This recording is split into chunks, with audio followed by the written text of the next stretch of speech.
hacen con el preservativo teniendo en cuenta de que Todavía deben de usarlo. estamos lejísimos. No, pero en la gente que tiene pase. educación sexual sí. Muy poca gente accede a la educación sexual en este país. Eso sí.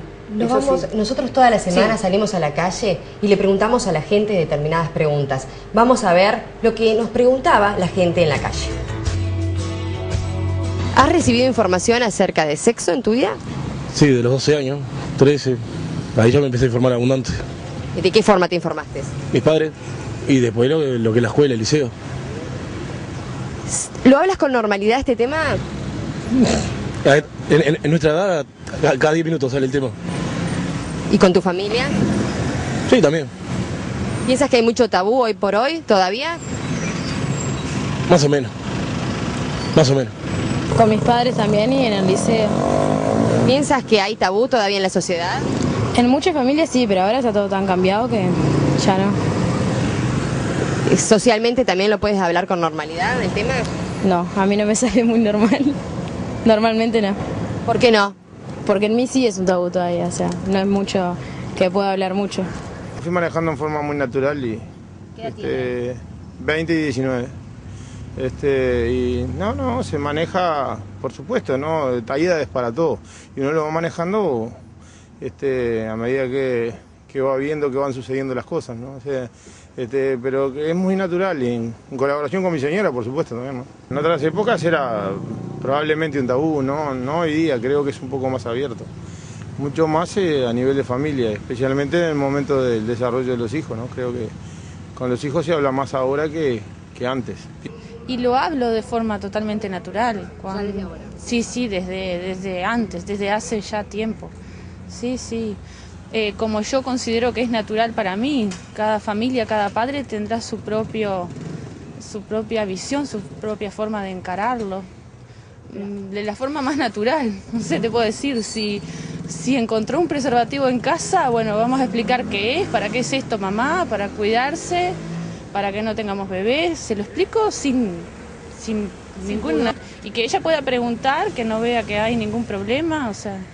Es preferible que se entere por nosotros, que tenga mi crianza, mi forma de ver las cosas y no que se lo explique otra persona en la calle.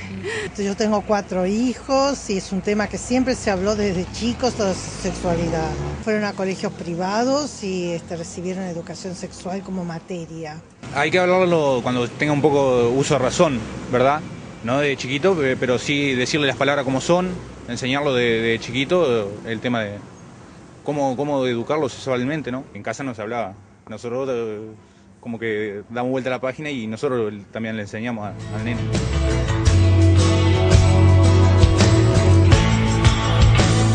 Bueno, con todo esto que hemos escuchado, tomando un poco el termómetro de la gente, lo que opina con respecto a la educación sexual, es de esperar que la gente siempre sienta de que está dándole la educación completa a sus hijos e hijas, ¿verdad? Pero la educación sexual no pasa solo por hablar de cómo prevenir el VIH-Sida, de cómo protegerse, de evitar un embarazo, sino que la educación sexual pasa también por lo que tiene que ver con el placer, el disfrutar, el goce. Nosotros los adultos estamos un poco peleados con la palabra placer y nos cuesta hablarlo, ¿verdad? Bueno, pero también y entonces en eso damos una cultura que era la del miedo. Exacto, y a veces cuando preguntamos a esas personas mayores, esos papás que hoy nos respondieron, ¿cómo recibieron su educación sexual? Nos van a decir, no, yo no recibí educación sexual. Ese tema no. No, pero en realidad sí recibieron educación sexual, porque está la educación sexual del silencio. La educación sexual del silencio es aquella que no dice nada, pero te está transmitiendo que de eso no se habla, de eso no se dice, de eso no se... Los tabúes y los ¿Cómo miedos lo toma cada persona? ¿No? Claro, ¿Cómo uno lo va canalizando ese silencio? Claro, y cómo lo canaliza, a través de que de su propia sexualidad, cómo se vive la sexualidad después, a través de esa educación del silencio que recibió. Y bueno, nos vemos que nos bombardean a los papás, a las mamás, de que lo cual está bien, de que bueno, hay que hablar a los hijos de la educación sexual, de la sexualidad, del placer, del erotismo, de lo lindo que es, de la comunicación y el prevenir y cuidarse. Y durante años, Gabriela, estarás de acuerdo, que se daba una clase, 1 o 2, en 6º año, antes que salieran de la escuela, de información sexual. Y con eso salían a la secundaria. Claro, la información era tan sexual, poco lo que se hacía. Era solo biológico. Claro. No, podía ir con los contenidos que el disertante iba. Pero era lo máximo. Durante años solamente esa información fue. Ahora la educación empezó a revalorizar el tema y como tú, que sos docente en educación para la sexualidad en primaria y en secundaria, sabés que las organizaciones, los centros educativos están poniendo énfasis en la formación complementaria al hogar, porque el hogar no puede darle esa capacitación al niño, y lo complementan gente especializada como son los sexólogos y psicólogos, tu potenciada, que sos una buena docente y que podés transmitir lo que debe de impactar en el niño y que lleva el tema a la casa y es un generador el niño de reflexión sobre el tema de sexualidad. Exacto, y eso hace que los padres se vuelvan, o sea, lo que yo siempre trato es que los padres se vuelvan preguntables, o sea, de la manera de que si el chico, la chica, el adolescente va y pregunta y el padre o la madre dice, todavía no estás pronto para que te pueda contestar eso, cuando seas más grande te cuento, en realidad es porque va por sus propios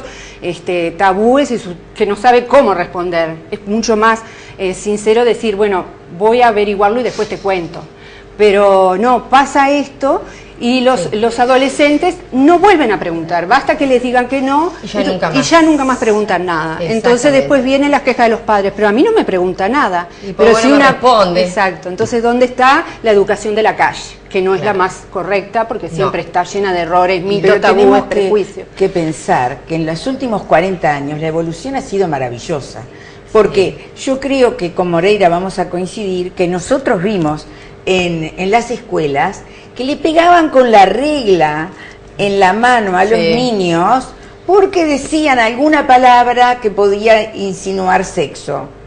O sea que no solo la reprimenda venía en casa, sino que la reprimenda venía de la institución educativa. Y eso en 40 años sufrió una revolución, por suerte. Eso sí, por suerte sí. Falta que también revolucionemos lo que tiene que ver con la educación de los papás, que también hay lugares donde pueden informarse cómo dar esas respuestas, desde cuándo, porque la educación sexual empieza desde que el niño nace, porque ya nace sexuado, entonces ya desde ahí... Desde el embarazo. Sí, desde durante el embarazo también. Digo, ¿no? Entonces, y se preguntarán, ¿y cómo educación sexual en un bebé? En un sí, claro, porque enseñamos, le mostramos qué es ser mujer, qué es ser varón, el placer a través de las caricias, de los mimos, que puedan disfrutar de todo eso, todo lo que tiene que ver con el autoerotismo que llega también en su momento. Satisfacción. Ahí está, no reprimir todo esto. Cuando se masturbaban, me acuerdo que les pegaban. No solo los retaban, sino que les pegaban.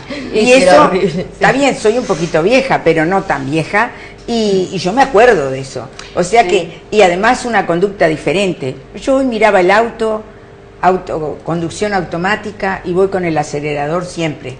No tengo embrague, no paro, siempre el acelerador. Entonces yo digo, el acelerador lo tenía el hombre. Y el freno la mujer. Y el freno la mujer. O sea, el hombre iba en automático, conducción automática. Nosotros íbamos en cambios 1, 2, 3, 4. Y esa respuesta se sigue manteniendo hoy. Y tiene mucho que ver con el tema que vamos a tratar después. Ahora las invito a hacer una pausa y ya regresamos con más Salud Hoy.